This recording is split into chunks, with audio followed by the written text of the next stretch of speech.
Good afternoon, everyone. I'm June Rawl, the Director for Florida IPDAY. I'm so happy that all of you could join us for today's webinar, Tabe 11 and 12 Online Remote Proctoring. Joining us today, we have Mike Johnson from DRC and Christine Kirk from DRC. Also joining us, we have Carla Jenkins, the Assessment and Certification Center Manager at Florida State College in Jacksonville, and Mark Webb, the District Director of Testing at Broward College.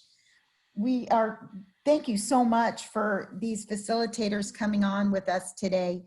We thought that it would be really great for practitioners who could provide some insight on both remote proctoring and limited in-person testing for Tabe. So we welcome them and thank them very much for the opportunity. But before we get started, I just want to remind you of a few things. We sent you a survey a couple of weeks ago where we invited you to take a moment to let us know what was on your mind related to Tabe. And we received a lot of questions from you, so thank you for that. We've categorized these questions and we will address them throughout the webinar. But if you think of some other questions that you have, go ahead and put those questions in that Q&A option, and we will be monitoring them throughout the webinar and addressing them as we go along. All of you are in listen-only mode, and this webinar is being recorded. It will be archived on the IPDAY website within 48 hours. The PowerPoint for today's webinar is already loaded on the IPDAY website, so you would be able to access it for today's webinar. So with that, I'm going to turn it over to Mike, and we're going to get started. Mike. Okay, thank you, June, and welcome everybody.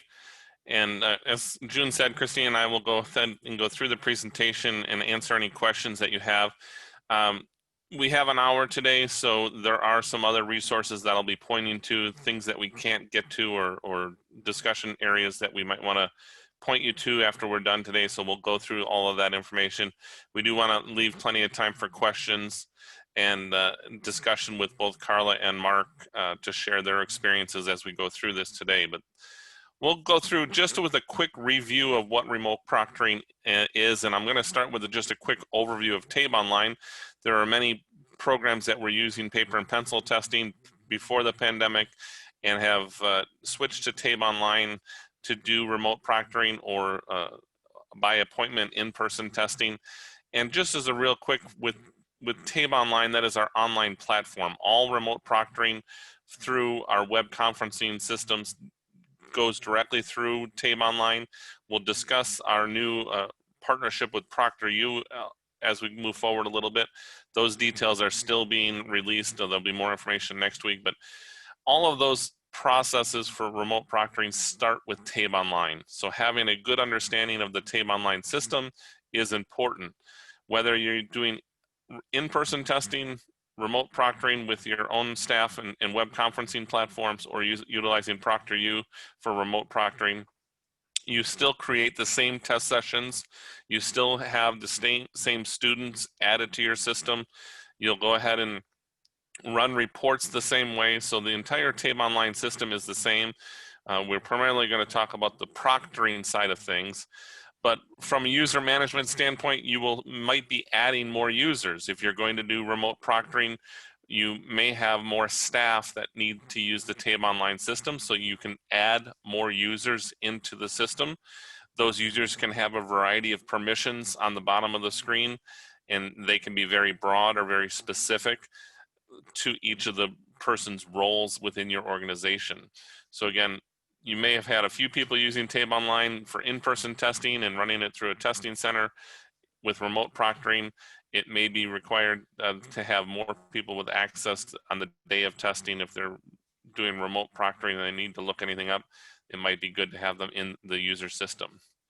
You will be adding students as well, and the add student feature within Tabe Online is still the same. It's still the first name, last name, date of birth, and gender are the required areas.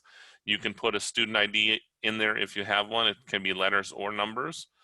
And then you also can grant accommodations within when you're adding students into your system. So for Tabe, it's primarily extra time or having the text-to-speech enabled. And as long as you're meeting the qualifications for the Department of Ed's requirements for accommodations, you can grant those within the online system. When we're granting accommodations, as I mentioned, the time is normally time or untimed, and then text-to-speech, that you would make sure to apply those for all appropriate tests. So Tabe 11 and 12 and the locator for 11 and 12, just to make sure that the candidate that does have the valid accommodation has access to all of those accommodations for any tests that they might be taking. When we talk about test management and creating test sessions within Tabe Online, we want to do so with a little bit of thought related to remote proctoring as we go through the areas, but we also want to remember the testing times. The one important part for remote proctoring is that we're introducing a new variable, testing at home, within the Tabe test. So many programs have adapted their in-person Tabe testing based on the new testing times and the average times that students are taking within your facility. But also now with that added piece of being at home and having outside distractions potentially, we're finding that many programs are scheduling Tabe tests one content area at a time instead of having a webinar set up for reading and math. They may be just doing reading for this webinar and math on another webinar, breaking that up for the attendees that are going through the remote proctoring. This chart is posted on our website, so you have access to the chart if you do need to reference that at any time. When you do create a test session, a couple of things that are changing on the test session screen related to remote proctoring is that for webinar-based remote proctoring, again, done with your own staff within your own utilities of WebEx or Zoom or whatever platform you might be using, the test sessions are exactly the same that you've been creating in Tabe Online. You'll create, in this case, a Tabe 11 test session that has the auto locator turned on, and you're doing reading and math and language. You'll notice in the middle of the screen there is a mode box now. That is a new addition. It is grayed out for right now because it's not active. It's automatically defaulted to online. Shortly, hopefully at the end of next week, when the ProctorU options become operational, that will turn into online or proctored, and proctored meaning specifically with ProctorU. And that will be really the only big difference when we start talking about different options for proctoring. When you proctor with your staff using your WebEx or your Zoom account, that is a regular Tabe Online session just delivered through our public browser. When you're using the services of ProctorU, you'll create a test session specifically for proctoring with this mode, and that will allow ProctorU to have access to that test session as well. And we'll talk a little bit more about that as we continue, and more details related to ProctorU will still be released next week. One key important point when you're creating a test session, and we're looking at the session name column, that's the fourth column over in this chart. Let me do that real quick. This fourth column, session name. Traditionally, programs, we've been training programs to provide a session name and type in a session name that is understandable for many people. So the second one down that we're looking at is Tabe 11 pretest, October to November, reading, math, and language with the auto locator. That's a very specific test session. And by default, by having all of those together for October and November, that's an in-person test session. We can see that we also have other test sessions right below. That's a Tabe 12 post-test for reading level M and math level M. That's another good test session name. But you'll notice the next one, it says St. Sabina Tabe 11 remote math level M. And that is just a way for your staff to understand when you're creating test sessions, if this test session is going to be used for remote testing with your webinar system, to put that name in there, that it is a remote session, so that you can understand as you're adding future students into this exact same session that this is our remote session. The second one on the list is our in-person session. As we begin to add ProctorU sessions, again, you would be helpful to add ProctorU in this name as well, because you have control over the session name when you're creating test sessions. And it would be helpful just from your organization standpoint to have as clear of a session name when you create those test sessions.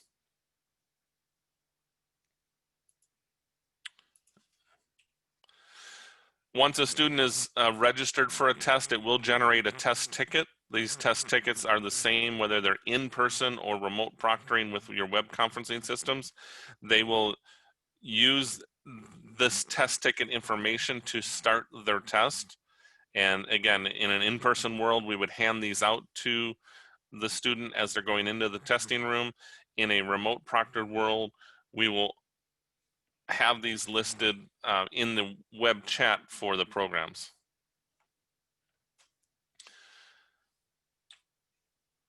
The big difference between in-person testing and remote testing with web conferencing systems is the access for the student.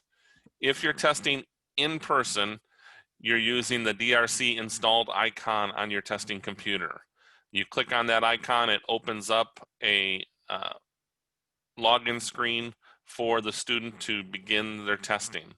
That's our proprietary lockdown browser icon that will allow the student to take the test and be limited for what access they can do outside of the test. For using WebEx or Zoom or platforms like that, you will provide this link to the student with the test ticket information during the webinar. So they will be directed to go to this web link, and I'll click on this. And what I want to point out is a couple of things. One is that this is a very long link, and it has to be this way. It has to be exactly entered the same way. And I'll just point out that it ends with 2 sets of numbers that begin with 59.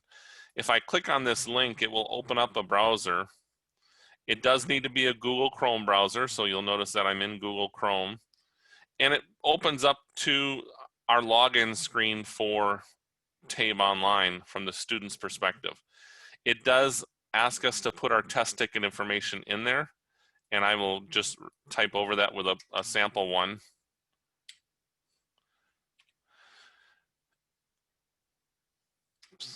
Let me do that again.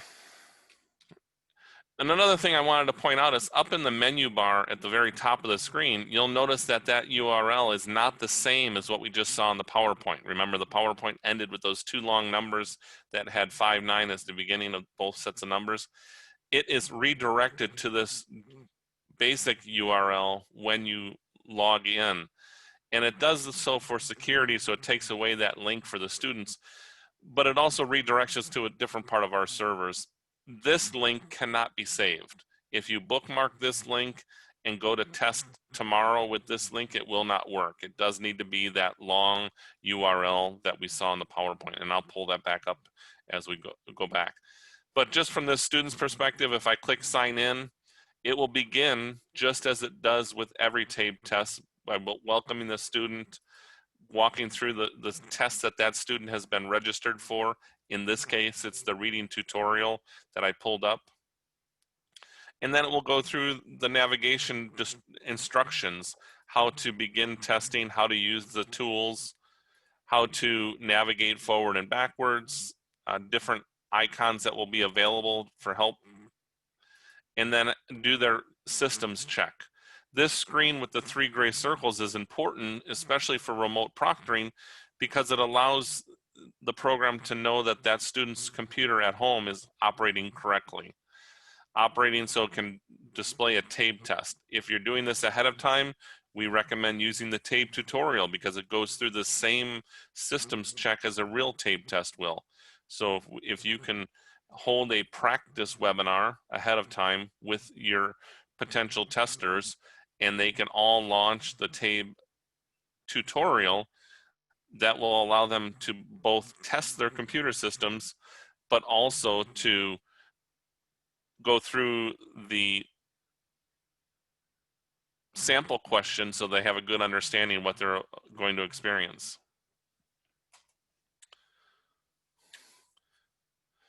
As we begin the test, the sample questions will be displayed. They will have full access to all of the icons that are normally in Tabe Online, so they can use all the icons, whether it's the magnifying glass, the highlighter, the post-it note you can use as well.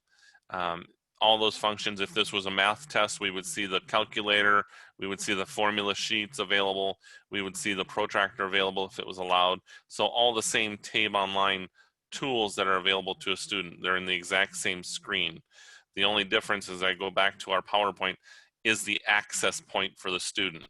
In-person testing uses the blue DRC icon. Remote testing through WebEx or Zoom uses the URL address that's listed in the proctoring guideline document that we'll review shortly. Once students are done testing, the same individual profile will be available. So the same report that you're seeing in the Tabe Online system currently will be the same report whether a student does in-person testing, remote testing with web conferencing, or remote testing with ProctorU. All the results will be reported the same way. You also have access to those additional pages of the individual profile report that has the demonstrated skills and the areas of next focus. These reports pull up as PDFs, so they can be saved and or printed. A lot of programs will save the report, but then only print the first page to give to the student, and they may give access to the teachers to the second and third pages of the profile so that they have the strengths and the weaknesses based on that Tabe test that was given to that student. So specifically for remote proctoring, that was a quick review of Tabe Online and a little mixture of where things changed with remote proctoring. But specific to remote proctoring, we have 3 phases. Phase 1 was the release of our locator test in a non-proctored environment. And so that can be delivered by email. Send an email to a student, say, go to this link, take this locator test. Once they're done, you can analyze the results with the locator report. Phase 2 is what most programs are using, is remote testing with web conferencing platforms like Zoom or WebEx. And that's available for Tabe 11 and 12, Tabe Class C, or Tabe 9 and 10 in our Tabe Online platform. So all of the tests are available through that platform. The web conferencing system is available now, and we'll go out there and review most of the instructions here in a moment. And then we also have a new announcement for our relationship and partnership with ProctorU. There was a press release issued last week. All the details will be posted to the website, including the pricing, next week. So that will have all the information. Really, the only difference between proctoring with the web conferencing systems or proctoring with ProctorU is who's doing the work. In phase 2, it's your staff working with your web conferencing system. In phase 3, it's ProctorU's staff doing the proctoring. So that's the difference, the big difference between the 2 platforms. Phase 2 will eventually go away, but for the foreseeable future during the pandemic and after that, we'll continue to use phase 2. But the long term, and I will use it loosely, that when things are back to a somewhat normal, ProctorU will be the long-term remote proctoring solution for Tabe testing in the future. But for the foreseeable future, we will allow access to web conferencing platforms for remote proctoring with local programs. For remote proctoring, we do publish all of our guidelines directly on tabetest.com. Right on the main screen under the announcements, there's a remote proctoring guidance link that you can pull up both examiner and student guideline documents. There are programs that will distribute the student guidelines to the students specifically so they can have the step-by-step process. There are others that will go through it with a orientation webinar as well. There are 2 sets of guidelines, one for phase 1, which is the locator, both for the examiner and the student, and then a second set for phase 2, which what we have on the screen here is the examiner instruction for remote testing for both the examiner and the student. So when you do go to our website in the remote proctoring section, you will see 4 manuals. 2 are for the locator, 2 are for remote proctoring with WebEx and Zoom. Within the remote proctoring guidelines, there are tips on how to manage your webinar. There are processes and steps to follow. The Department of Ed also has published their technical assistance documents that are available on the Department of Ed's website specific to Florida requirements. The biggest area for remote proctoring is to practice ahead of time. It is certainly different to remote proctor, but we encourage all programs to both practice with your staff and practice with your students. Not everybody in your program has always led webinars with WebEx or Zoom, so letting them become familiar with the platforms that you're using, whether it's Zoom or WebEx or Google Meets or Microsoft Teams, all the different platforms. You want to make sure your staff is comfortable both with that platform, but also with the Tabe online system as well. All remote proctoring for phase 2 does utilize computer audio and your webcams on the computer. So student computers do need to have a webcam. Typically they're using a laptop or a computer that has a camera mounted to the top of the monitor. It's required in the guidelines that the examiner move the camera around the testing room, so that may be the kitchen and maybe the living room, but they're making sure that there's no outside influences happening during that testing period. One of the big areas is that we do right now have a limit of 5 students for every web conferencing session. We do that just because it is new. It's not something that we're going to not revisit. We're always going to be looking at that. But as we begin remote proctoring, we want to make sure that programs are comfortable with the system. And when we switch to remote proctoring, the role of the proctor does change. So for phase 2, the proctor will verify the ID of all the attendees for the webinar. Then they will start the testing for each of the attendees. And then once all the candidates are testing, that proctor does need to actively watch 5 people take a test for the full Tabe time. And that's a little bit different than an in-person testing world. In person, you might have a front desk area that will register a student, so you may not be familiar with Tabe Online specifically. And then once those test tickets are handed out, the students are told to go into the secure testing room. They normally check their backpacks or their purses so that they don't take those into the secure room. And they're utilizing the lockdown browser within our platform, so that it's a fairly controlled environment. The proctor for that may be the front desk staff watching through a camera. It may be somebody monitoring through a window, or it may be a proctor directly in the room. All those scenarios work for in-person testing, but they are in a secure environment where all the outside distractions are controlled, and the proctor is more or less monitoring the behavior of the candidates while they're testing. In a remote world, there's a lot more happening outside of the view of the camera. So the proctor has to actively watch to make sure the students are working on the test while they're going through that. There are certainly different ways to do that. There are programs that do one-on-one proctoring, and they have the candidates share their screen through the webinar so that the proctor not only sees the camera, but they see the screen. And I'm going to pause right here just to give Carla a chance from Jacksonville to describe what they do with their proctoring, not only for Tabe, but for some of the other programs that they're remote proctoring on. If you want to just discuss that a little bit, Carla. Sure. We are currently proctoring with 2 devices. We will ask our students to log into the Zoom session, not only on their computer, their testing device, but also with a secondary device, whether it be a smartphone or a tablet. So when they log into the Zoom meeting, we generally, while we're giving our beginning spiel, it's a 2-person deal. So we have 2 proctors in the room. So one person's talking, the other one is renaming devices so that we can make sure we can tell who's who. But once we're done with the instructions, we then move the students into to the Zoom breakout rooms. We're currently using Zoom. We'll break them out into individual rooms, and that's where we'll check their IDs.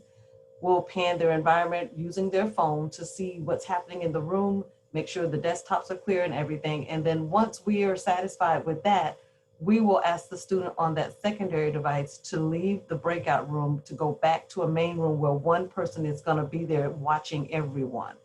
The other person has to work their way around the other breakout rooms to get everybody's exam started. So we generally will send the link, the Tabe link, through the chat. So we have two options. We can either do it through the chat, or we can ask the student to share their screen and give us control, and then we launch the exam myself. We can paste the link into a new window. So either way works. But at any rate, when they're in that private room, they are sharing their screen, because we wanted the opportunity to be able to see their screens as well as see their faces. So in each one of those individual breakout rooms, their testing machines are there. Their screens are shared, so we can watch what's going on their screens. So I have one proctor that moves from room to room, because if you're a co-host, you can move from place to place. So they move from room to room, observing what's happening on the testing screen, while the other person is simultaneously watching the secondary devices, and they can see everybody that's in the test session. And if there's someone with a question, then the person that's moving usually can go to that room and assist. That's kind of it in a nutshell.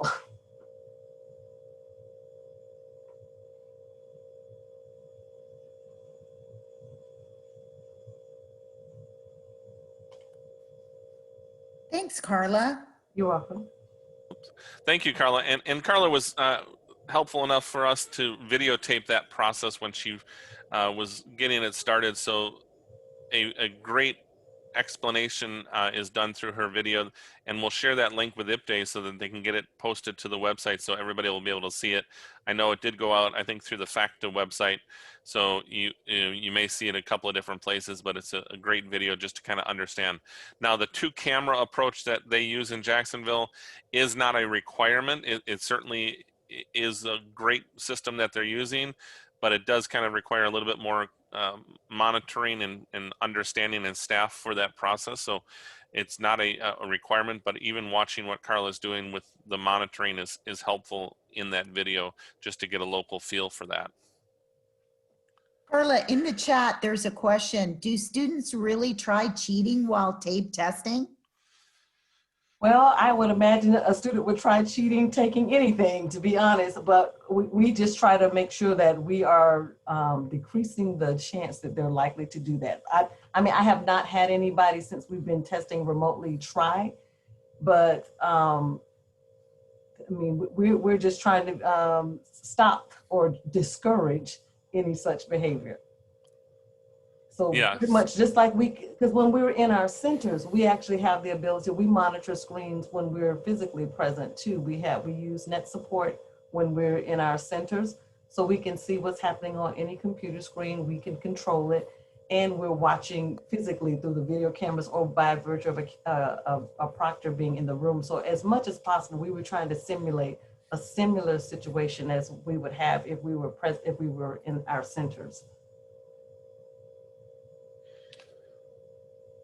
And Mike, before we go on, I'm just going to address this one question out there about with remote proctoring. Does the proctor have to be certified? Yes, any kind of proctoring, whether it's remote or live, does have to have certification. and a couple of things as we thank you both, June and Carla. As we go through the remote proctoring, the understanding of the webcam is used. We do also, I believe it's on the next slide, talk about recording of the webinars, and the recording of the webinar that you're doing for your remote proctoring is done for your own local purpose. Again, you are using your own WebEx account or your own Zoom account, so when you do record it, it is staying within your area. It doesn't come back to DRC. We recommend, we don't require, we recommend that you record your proctoring sessions, because if there is an issue that happens during a live webinar and it's not recorded, there's a hard understanding to figure out what actually happened, because you're going from different accounts of what happened. But if you have the recording, so if you do record your webinar sessions, you can certainly delete them right after you're done if there were no issues to review. But if there was something that came up during the webinar, now you have a great resource to fall back and review and understand what truly happened. So the recordings are not a requirement. They are just a resource for local programs. A couple of other things related to the remote proctoring. As we mentioned, the Chrome browser is required for all remote testing. Anytime you're using that URL instead of the blue DRC icon to start a test with a student, it does have to be through the Google Chrome browser. Going into what Carla was doing with cell phones, again, those are not actively being used for the testing process, so that is okay in that area. But typically no cell phones are allowed in the testing room. They do not meet the requirements of the system to display our test questions, so they're not used for taking tests. But where Carla talked about using them to monitor another angle with the webinar, that's certainly applicable for that. Having the process in place if there are any issues that happen. The biggest issue that normally happens is the internet might not be that good at a local tester's home, so that they may have a Wi-Fi signal that goes down. The Tabe Online system, just as it would in in-person testing, will bookmark itself if there's any interruption in the testing process. So if the power goes out, if the internet goes out, all those are uncontrollable by the student, meaning that they're not clicking to end the test. And as such, the system will automatically save itself for that process. As we mentioned, you're not testing on cell phones. You do need to have a compatible device, which is typically a laptop, a home computer, a Chromebook, another version of a laptop. Not using tablets necessarily to test. They may work on Windows tablets, but then it may not work. What we're finding with the webcams to actively monitor that student. So if iPads are your only option, you may need to look into something what Carla is doing with the 2-camera approach, because I believe in most cases the cameras are being turned off when those applications are switched between the testing app and the webinar app when a candidate is testing. We talked about the reports being available, and I'm going to jump over to our website real quick and go back to our tabetest.com. And right here on the main page of tabetest.com is the link to our guidance documents. Depending on how long you sit on this page, you'll notice that there's a couple of arrows that move through different banners that are on the main page. But you normally this is the one that comes up, and if not, you can scroll through and find the remote proctoring. The resources are also available under the resource tab, and then going through the remote proctoring guidelines or the remote proctoring FAQ. I'll quickly go into the guidelines, and it will open up the link to both the sets of examiner instructions and the student instructions, which are for just the locator or for the full testing. And then, as I mentioned in the examiner guidelines, I will scroll down to page 5. And as I get to page 5, at the top of the page, we're on step number 4 of the process, and it says through a private chat, you can send the URL, which is listed here, and the test ticket information. Again, we don't send test tickets and URL addresses through email before the day of testing, because once a student has that URL address and they have the test ticket information, they can begin the testing process without being remotely proctored potentially. So all this information is delivered on the day of testing through the private chat, or as Carla mentioned, you could share the screen and enter it for the candidate directly. Typically, I would say candidates are not generally trying to cheat on Tabe. There are different cases where that happens for different purposes. Sometimes Tabe is used for screening into a sheriff's program or something like that, and that might lead to more temptation.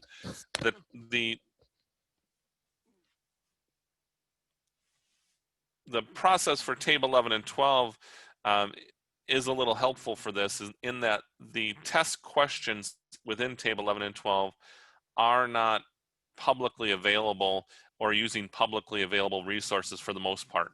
In Tabe 9 and 10, there were quite a few, let's say, reading passages that were public domain reading passages. So if you needed to find out what's the main idea of a specific passage, you might be able to look that up and find that resource.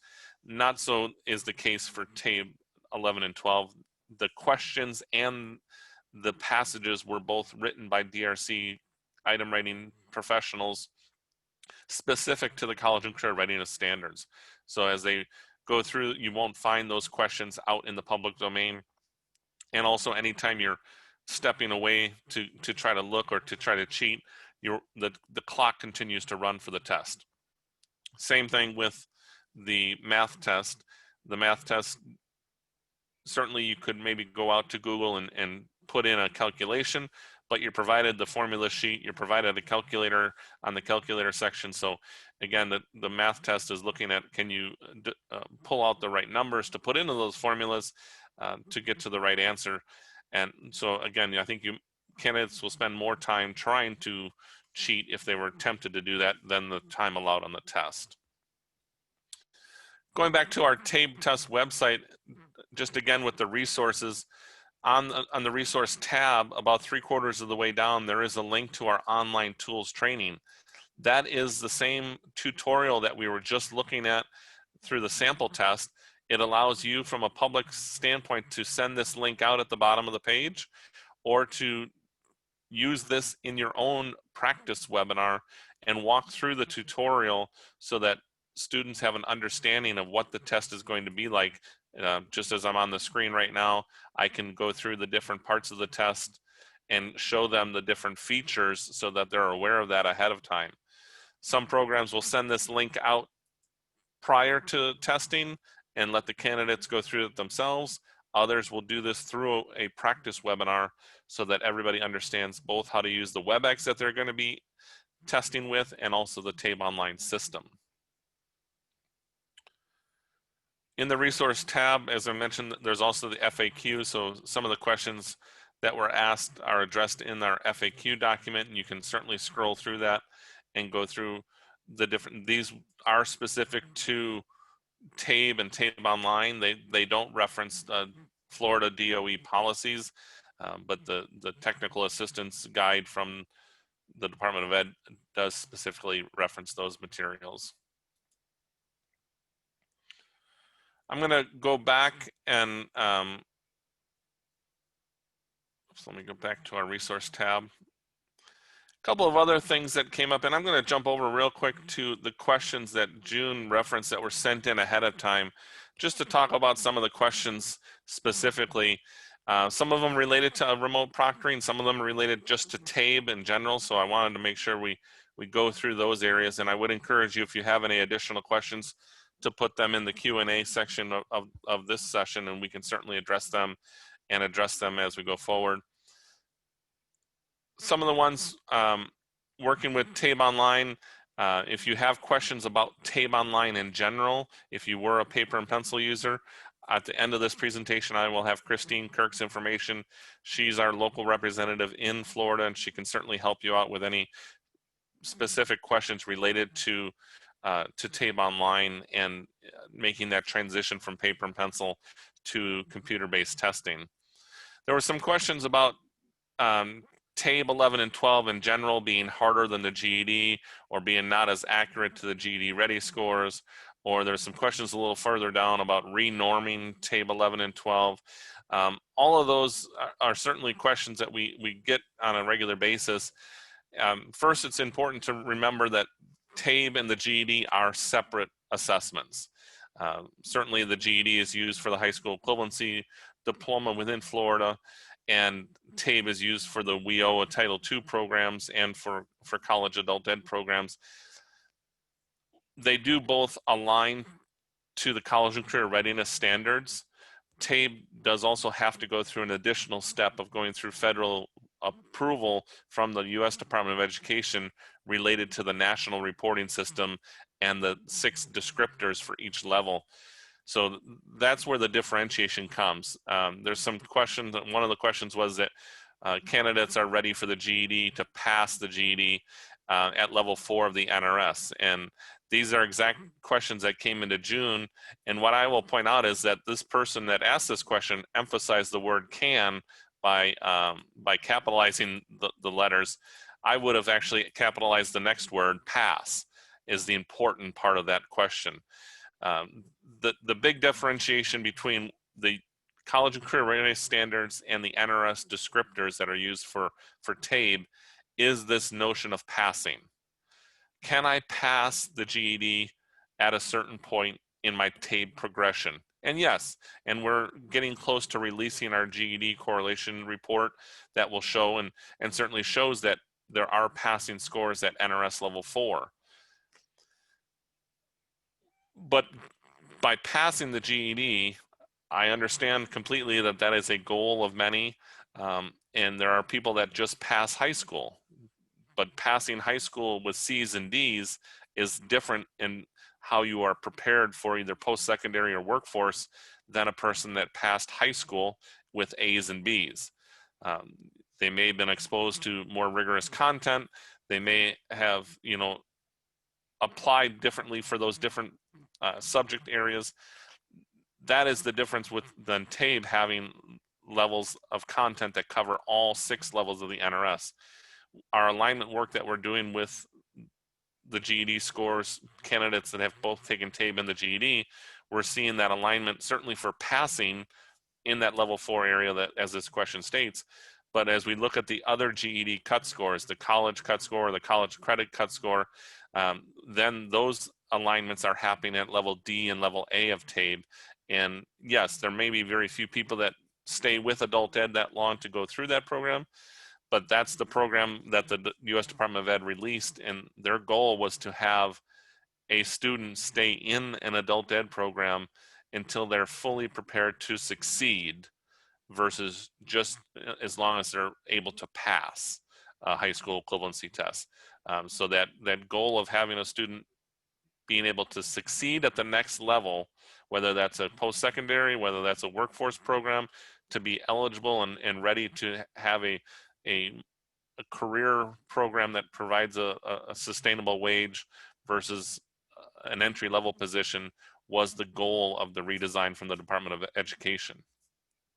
I'm happy to answer any other questions as that comes up related to that, but just we won't be renorming Tabe related to the GED. We've certainly done our correlations and we'll have that report a little bit later, but I will say that, there is a difference between passing and being ready at the higher levels of the GED as well as it relates to Tabe. We covered the ProctorU a little bit, remote proctoring within correctional facilities. Certainly that does present a little bit of a different challenge. There are some correctional facilities that are utilizing platforms from Atlo, that's a vendor that does secure testing devices or secure tablets or Chromebooks. And they're letting the inmates test within their cells. So that's the remote area. There are other correctional programs that are testing in person just with less students at each testing occurrence. So there is differences for that. It may not be suitable for all scenarios for remote proctoring. Question on the guidance documents that we do have. They are written kind of with Zoom being the first reference to examples, but they do try to provide additional wording around other platforms. We don't have a Zoom guidance document and a WebEx guidance document or a Microsoft Teams document. We just have our guidance document, and our internal staff, we have Zoom within DRC, so that's what they were using. So they sometimes will use Zoom words, but they try to make them as generic as possible, but you can apply them to your other platforms as well.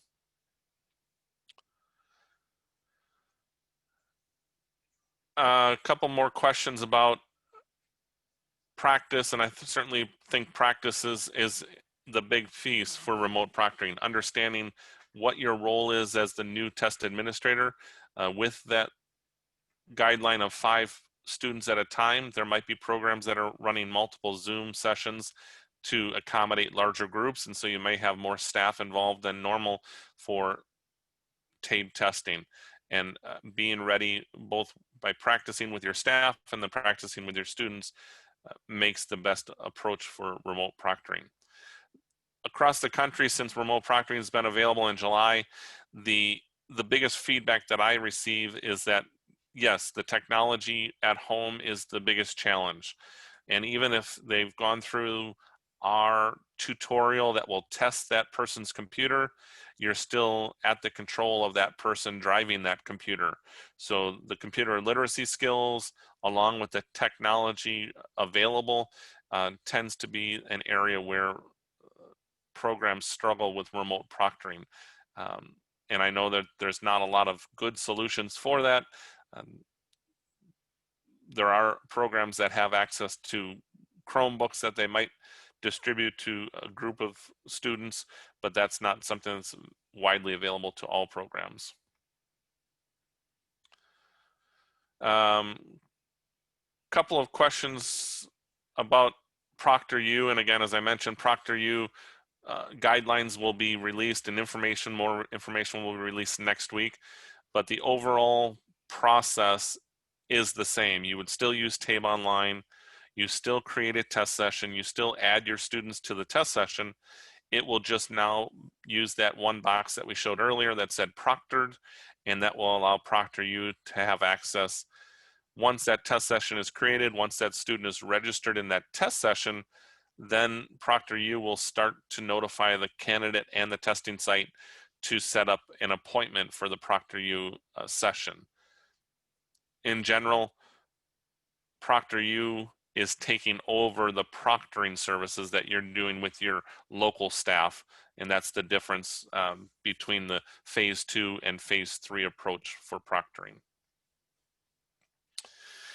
The question at the bottom was about does anybody use Google Meets or other platforms, and kind of providing feedback. And certainly if you have feedback on different platforms, and I will, I think we're at the point that Mark Webb has joined us from Broward, so we can certainly ask Mark for some comments about other platforms. Just like Carla mentioned earlier, I know Mark is using ProctorU for other programs, but I'm not sure if you have, Mark, any comments about platforms for remote testing with Tabe yet, or experiences with Broward that you'd like to share. And hopefully we have Mark's microphone or phone unmuted. Mike, I don't see Mark on the panelists. Oh, okay, he might still be in the attendee side, and I apologize, Mark, if we can't get your audio to work there, but we'll work on that. If he uses that link that we sent him, he'll be on the panelist side. Oh, he's listed. He might be listed under Sharon Webb. If we can activate that name. Let me see if I can find that. There we go. Okay. There we go. Good. All right. Yeah. Thanks, everybody. Mark Webb from Broward College. Actually, my wife reminded me about the meeting. It was a crazy day. Sorry about that. So yeah, I mean, as far as what others are using in the state, it really runs the gamut. I think everyone is trying a bunch of different outlets right now to get things to work for students, whether it be for Tabe or other assessments.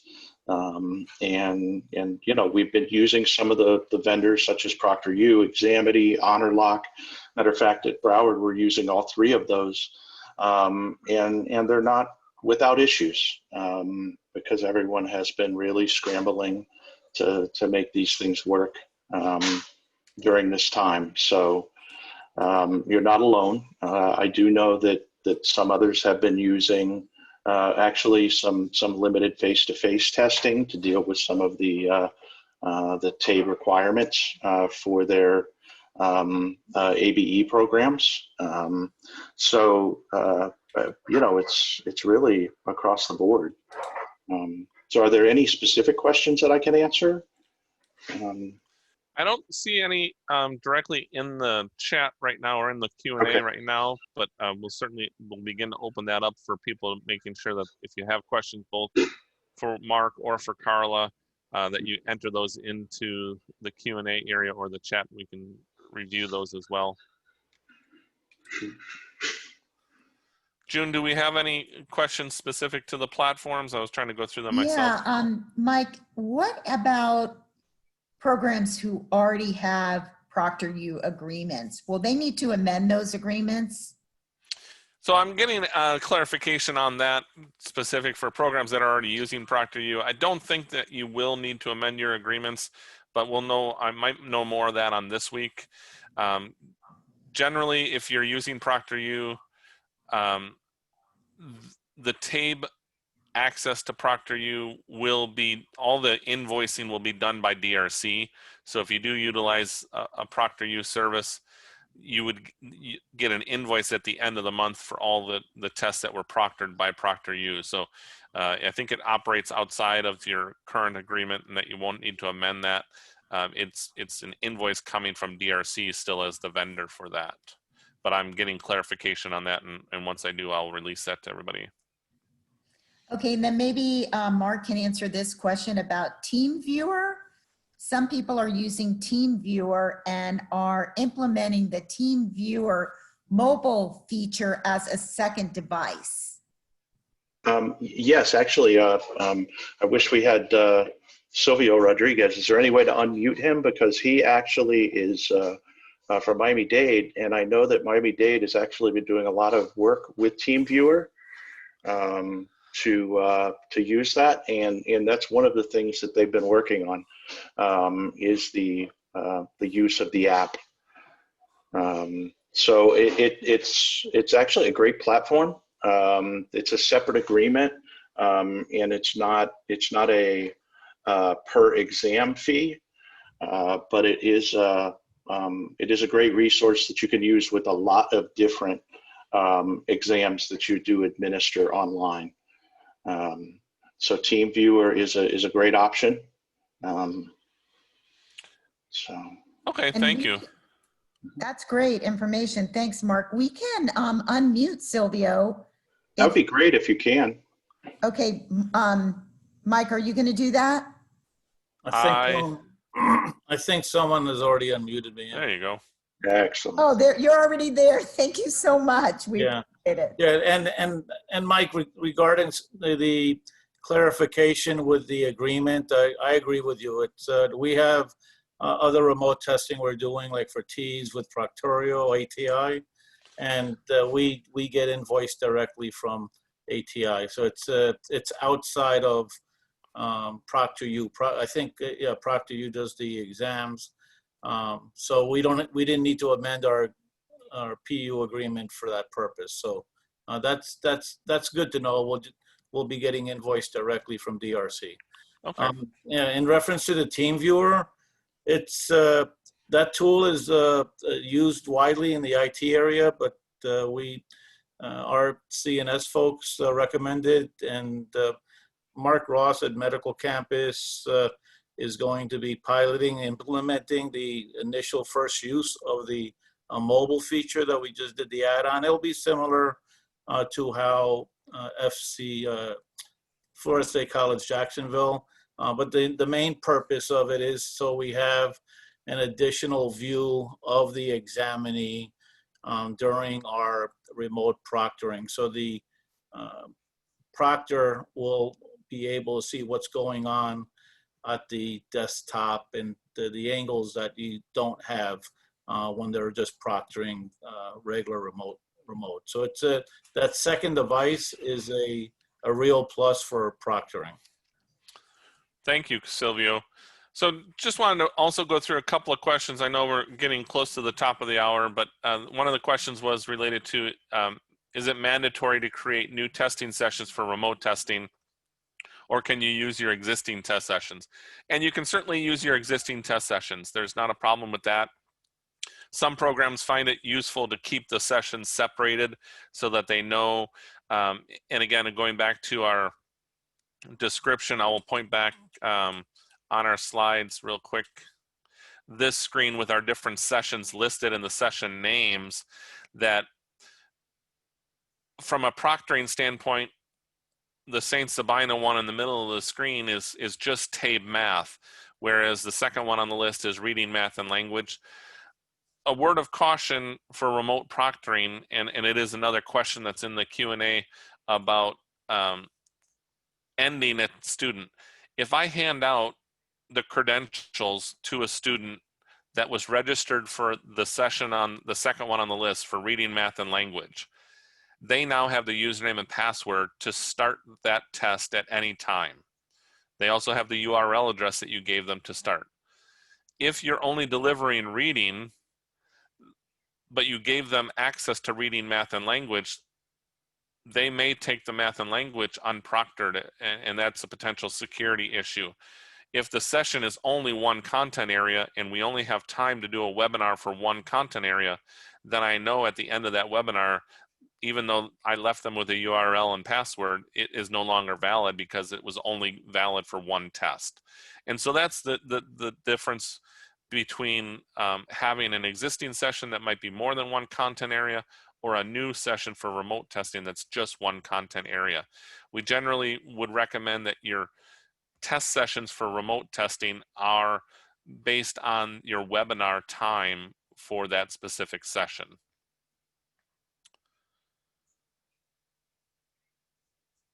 Another question about security and the internet going out and having the proctor end that session.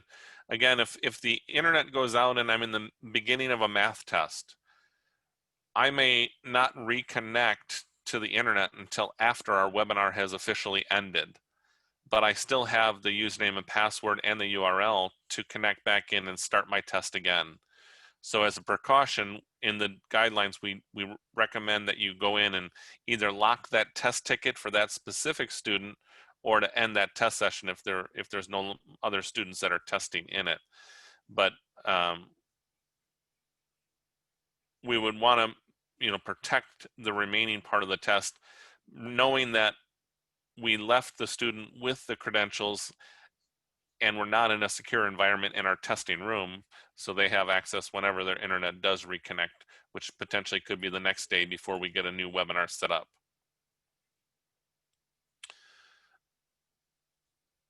A couple of other questions about using Zoom on Chromebooks, any issues, and I haven't heard of any issues specifically. I have heard, again, the general comments that it's just the working with technology at home. I guess, you're adding some additional anxiety with connecting with the WebEx, connecting with Tabe Online as a student at home, and using all that. So some of those, and again, programs that take the time to practice ahead of time, do a couple of webinars beforehand, will allow them to be successful on the day of testing. I'm going to go back to our where we left off on the PowerPoint. I think we were right here at the resources that we talked about, that we have many resources that are available, whether they're within our Tabe portal for Tabe Online or on our public Tabe test website. Within the portal, you have access to all the manuals, all the test directions, and all the technical documentation for working with Tabe Online and the Insight platform. On our public site, you have all the information that's publicly available for Tabe. Again, we also have access to the tutorial, to all the blueprints, the sample questions, and all the remote proctoring guidelines are posted to the public website. I do have in here the link to Carla's video. So if you do download this presentation from the IPDA website, Carla's video is linked directly in the presentation, so you'll have access to watch that link. You also have a link to the Tabe Assistance Center within IPDA for that information. I will end here just with a reminder of our support team being available. They will certainly help you with remote proctoring. They are not wizards of every conceivable web conferencing platform. They do know Zoom fairly well, and because of that, they can navigate most of the other platforms, but they certainly know Tabe Online extremely well, and they can help you with any questions that you have related to that. both Christine and I are happy to help you, and you can certainly contact Christine locally and have her work with you if you have any other questions related to switching from paper and pencil to online. But I'll stop there and let June close us out today. Gosh, thank you so much, Mike, Silvio, Mark, Carla, Christine. Thank you so much for all this valuable information. Before you leave us today, we would like to get your feedback. If you could just take this 3-question short feedback survey, we would really appreciate your comments. And know that we are always here to help, and we are always here to answer your questions. So feel free to reach out to us at any time. And we might bring back these presenters again, because I know there was a lot of interest and a lot of questions. So with that, I'm going to thank you for joining us today, and looking forward to seeing all of you on our next webinar, which is scheduled for September 30th, gearing up for contextualized instruction and project-based learning. So I hope you all have a wonderful afternoon, and please stay safe, and we look forward to seeing you again on the 30th. Thanks again to all the panelists. We appreciate your time.